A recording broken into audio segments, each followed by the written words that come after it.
দেখছেন AGT live 24/7 Norok Nugui Tongo, AGT Live 24/7.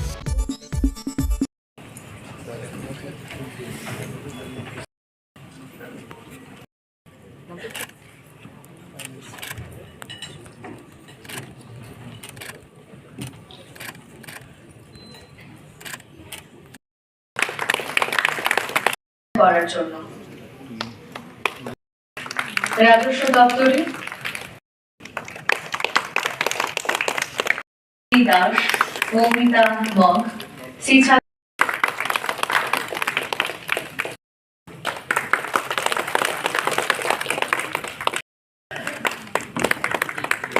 অনুরোধ করবো আপনারা সারিবদ্ধভাবে কর্মিকা মগের সর্বজিৎ মজুমদার स्टैंडर्ड्स हैं और उसको बोलते हैं कि चाहे कहीं सो नहीं करानी को तो मेरे सहयोगी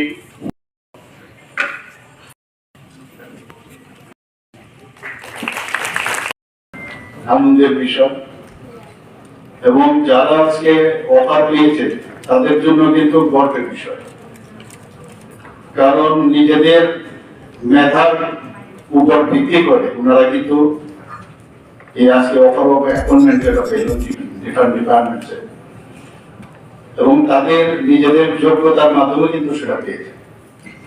কাউকে ধরে বা কোনো একটা, সাধারণত আগে আমরা দেখতাম যে চ্যানেল লাগিয়ে সেটা করা হতো, স্বচ্ছতার সাথে কিন্তু আজকে ওনারা সেই অফার অফ অ্যাপয়েন্টমেন্ট লেটারটা পেয়েছেন।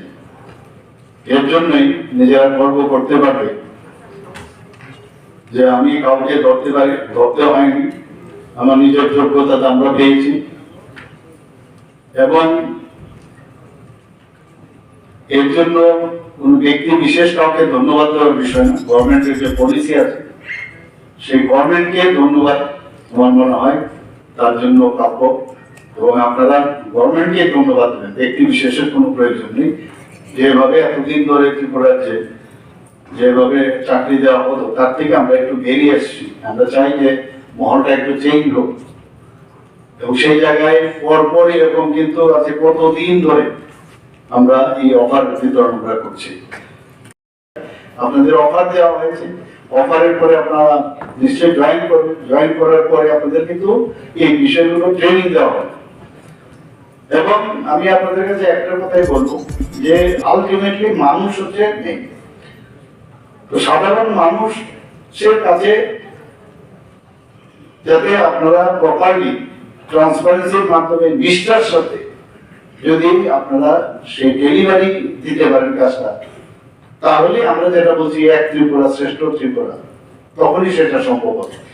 আপনারা সবাই দেখেছেন আমাদের এই সরকার আসার পর কিছুদিন আগেও যে ইজ অফ ডুইং বিজনেস এবং রিফর্ম করার বিষয়ে মাননীয় প্রধানমন্ত্রীজির একটা মানে সাংঘাতিক একটা ড্রিম চিন্তা ভাবনা, সেই প্রজেক্ট অনুসারে সারা ভারতবর্ষের মধ্যে আমরা এই যে রিফর্ম এবং তার যে কমপ্লায়েন্স সেখানে ফার্স্ট হয়েছে, আমরা ফার্স্ট হয়েছি ত্রিপুরা। এতগুলো মেইন লাইন আছে, এত বড় বড় আমাদের রাজ্য রয়েছে, সেখানে ত্রিপুরার মতো ছোট একটা রাজ্যে ফার্স্ট হয়েছে। এর মধ্যে সার্টিফিকেট আসার বাকি, এটা ফার্স্ট ফেজে হয়েছে, শুনে আবার আপনারা খুশি হবেন।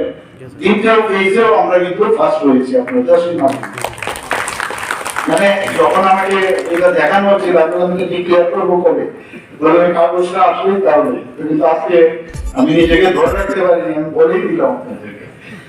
যখন আজকে নিশ্চয়ই সোশ্যাল মিডিয়ার মাধ্যমে এবং আমাদের যারা নিউজ পার্সনরা যারা এখানে আছেন তাদেরকে আমি তখন ইনফরমেশনটা আমি দেবো।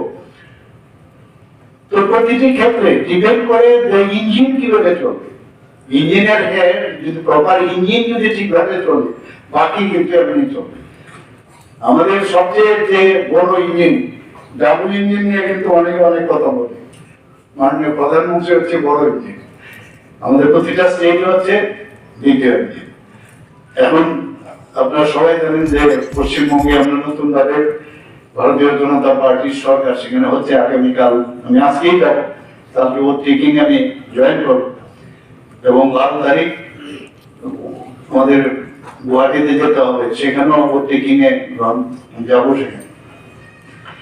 তো একটা ফিল গুডের বিষয় কিন্তু এখন চলে আসছে, যেভাবে দেশকে আমাদের পশ্চিম বাংলার যে তার খুব প্রয়োজন ছিল, সেখানে এই যে একটা অদ্ভুত একটা সরকার সেখানে ছিল, কোন আইনের ধার ধারে না।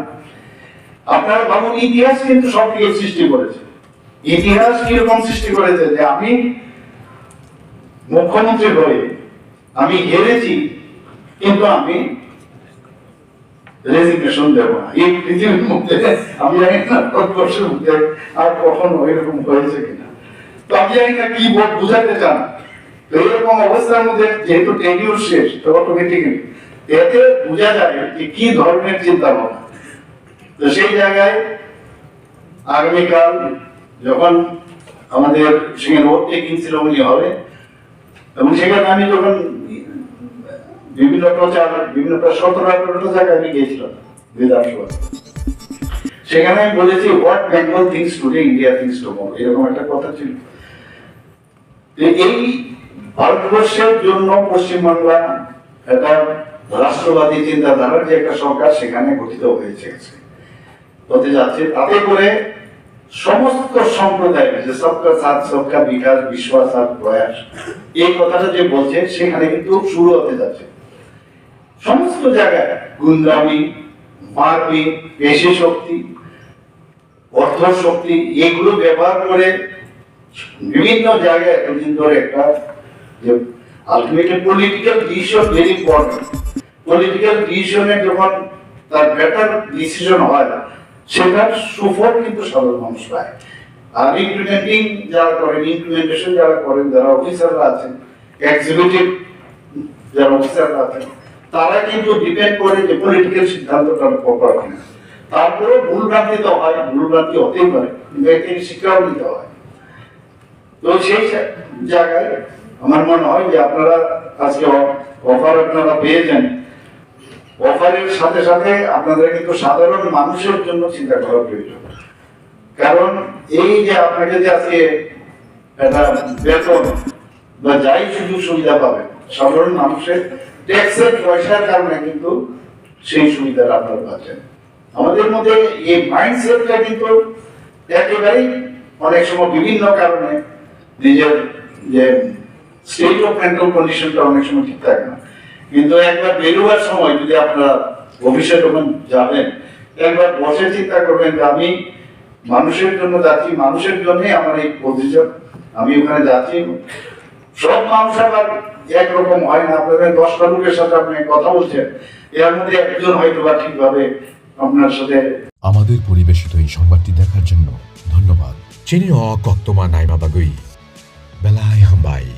ये न्यूज़ कंटेंट देखने के लिए शुक्रिया। अगर आपका कोई सुझाव है तो हमें कमेंट कीजिए, सब्सक्राइब कीजिए AGT Live 24/7। Thanks for watching AGT Live 24/7.